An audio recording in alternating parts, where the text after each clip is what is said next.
Hi friends, welcome back to my lockdown diaries. It's another week, another Monday, and I'm back again. So this is Shashwat here. These lockdown diaries are meant to be my repositories of thoughts and experiences during these quarantine days, which by the way has got a further extension. So if you are unlucky like me, who's living in a red zone, our days of our days of gloom have keep continuing on. So now it's till May 31st, and as I've been saying through all these lockdown diaries of mine, it will only keep going further till there's a better display on the ground in terms of controlling of the pandemic. So yeah, so that is what it is. It's the month of May 18th, a pretty hot month. Typically if we would be under normal circumstances like any other year, we would be waiting for the Lord Indra to come and save us from the tyranny of this heat and this oppressive heat that is there. Already the temperatures are touching pretty high. They are in the 40s right now, and humidity. So it gets very it gets very worse when you have to go outside, especially. Fortunately, we are not traveling much outside, so that is one of the only small reliefs. But even inside the home, you can feel it very bad. So summers are renowned for all these things, and you are waiting for the rains to come, the monsoons to come and save. But summers are also unique for certain things are associated. In India, if you live, seasons are accustomed with lot of different aspects. So summers are renowned for summer vacations that we used to have as kids. B, it is also renowned for a lot of interesting food items that come across, like fruits, like watermelon is there. There's you get lychees, you get kharbuza as we call, and you get a whole lot of this thing. We in north of India, they make these special thandais that they make with all these dry fruits and everything, very invigorating that way. So yeah, so those are the things. But I'm not here to talk about all these normal stuff, as we say. I'm going to talk about something very special today. I'm going to talk about the king of fruits, the mango, the aam, as we call it, right? So it's an irony of thing. Aam stands for common in India. If you in Hindi, aam is common, but actually the fruit aam is one of the most amazing benedictions of nature on humanity.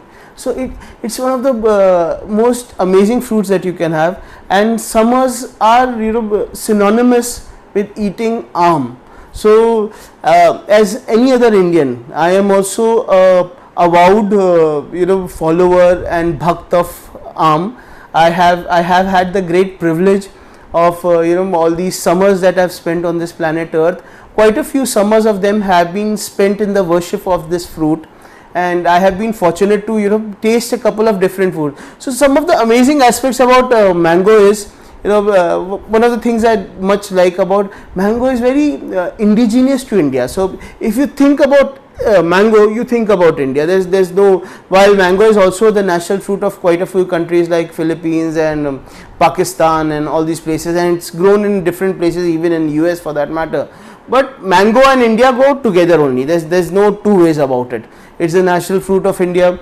They say there are close to 1,000 varieties of mango, and these varieties, the best thing about this fruit is each variety is very different from the others. So you could have a diametrically opposite, a huge humongous totapuri, to something very delicate and nice like himsagar, or you could have something like Alfonso for that matter. So you have a whole wide spectrum, unlike any other fruit. So if you take for example watermelon, or you take any other fruit, one fruit grown in one region would not be too different from the one that's grown in any other part of India for that matter. But here mangoes are very much different, and this is right now we are in the peak season of the mango eating thing, especially in Maharashtra.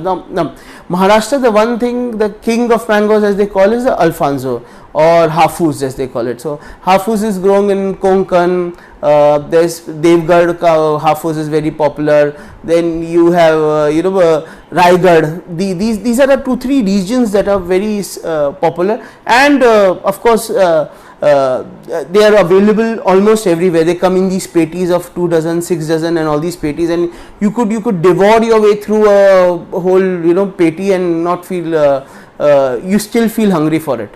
So that is your hafuz. Now hafuz also it is said, so hafuz, if you see, there are different categories of hafuz. So somehow the Devgarh ones are supposed to be the best. So it's always said that the best Alfonso mangoes or hafuz mangoes, if you want to eat, you have to go to the UAE, because that's where all these A1 varieties are exported. Now fortunately for us, because of this lockdown, the exports have been curtailed. I'm sure they must be happening. No one can live without the mangoes for sure, but they have been curtailed. So there's plenty of mangoes that are available right now. So I'm I am getting all these WhatsApp messages and all these things about the availability of mangoes and all.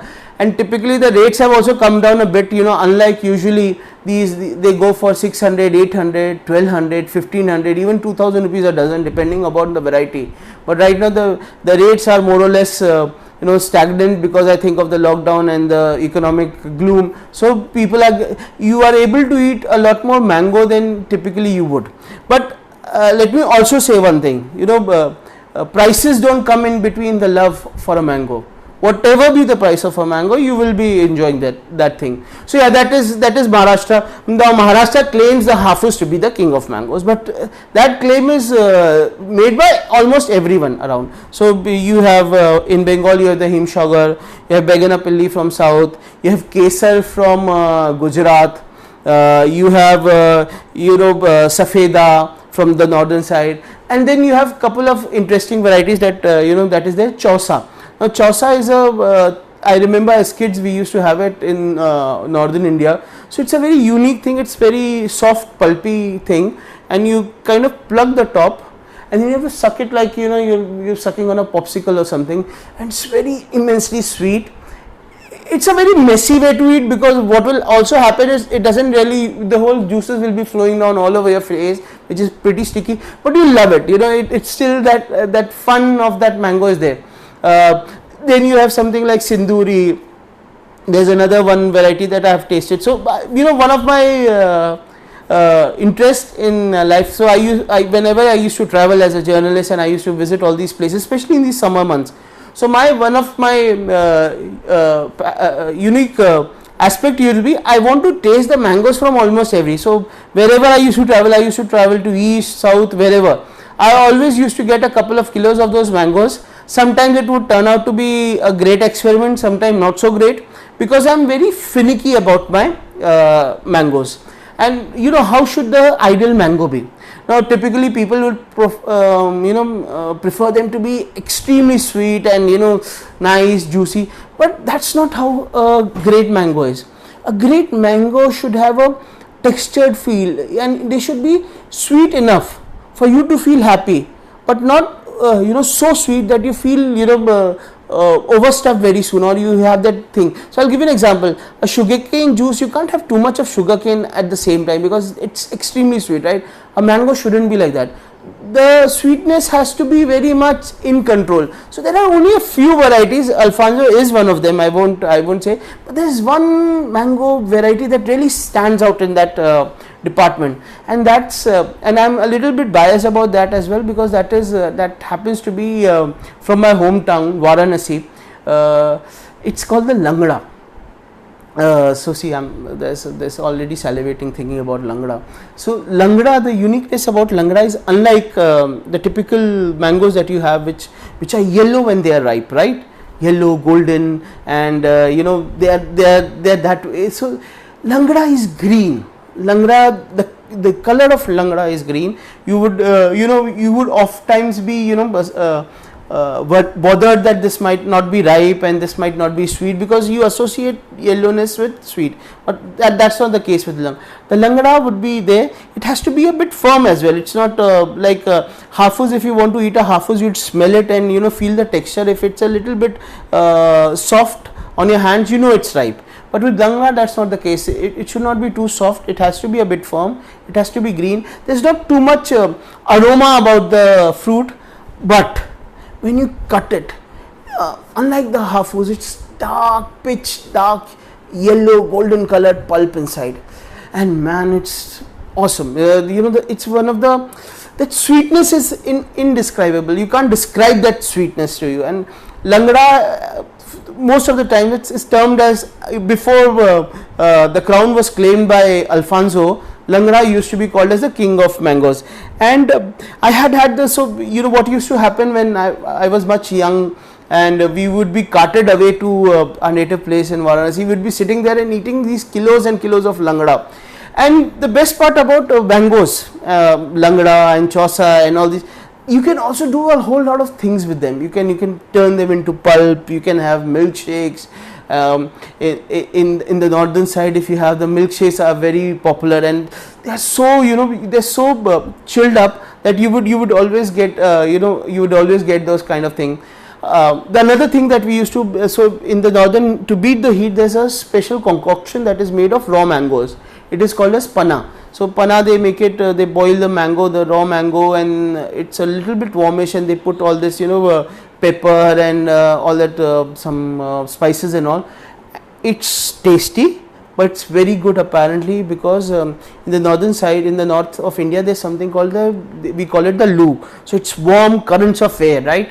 When you face that current, unlike coastal cities of Mumbai or Calcutta, where you have humidity, you have these warm currents of air that are constantly circulating loo. To escape that time, to safeguard you against those impacts from those loo, you used to have those panna.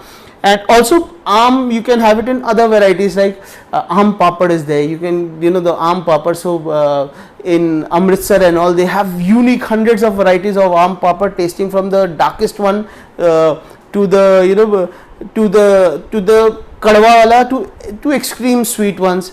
Then you have different things that you have. Ice creams you have of mango. You have different things that you can do with mango. So ice creams, mango, cakes, I don't know, on almost mango can be converted into so many different forms. And if you don't get it, and if you want to eat mango throughout the year for that matter, you can turn them into pickle.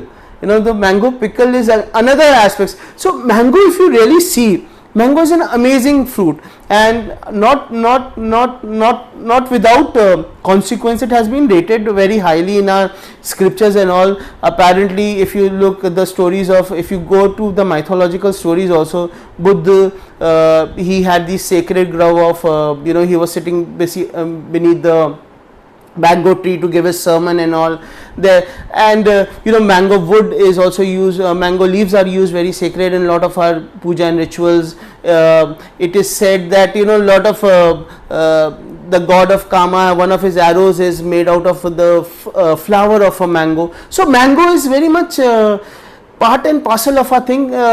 In fact, it is, I remember there's another historical tale that is there, that when Alexander the Great had come to India in around the 3rd century BC, he had tasted mango for the first time, and he became a great fan of the fruit.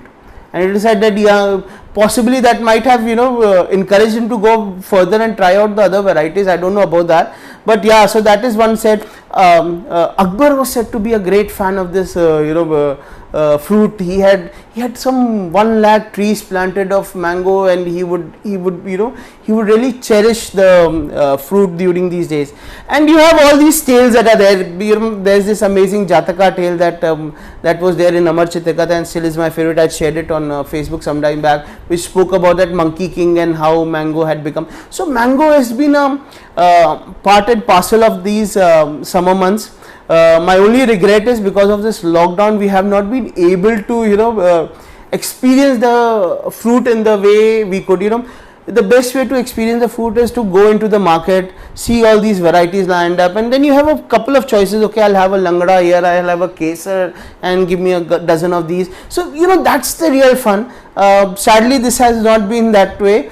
but anyways, I'm hoping, you know, whatever little worship that we have been able to do of mango, it is you know, it is sufficient enough, though frankly it won't ever be, but still whatever we could do, we have managed in our thing. So yeah, I thought, you know, talking about the mango, you can't have a summer in India without talking, discussing, deliberating or tasting of the mango. So today's lockdown diary is completely dedicated to the amazing fruit of the mango. May we all, you know, forever cherish and you know, taste and enjoy this great you know, the great fruit that nature has given us. On that note, on that sweet and sugary note, I'll take your leave today. I'll catch you again tomorrow. Till then, stay safe, stay inside, eat your mangoes, and don't forget to wash your hands. Bye bye.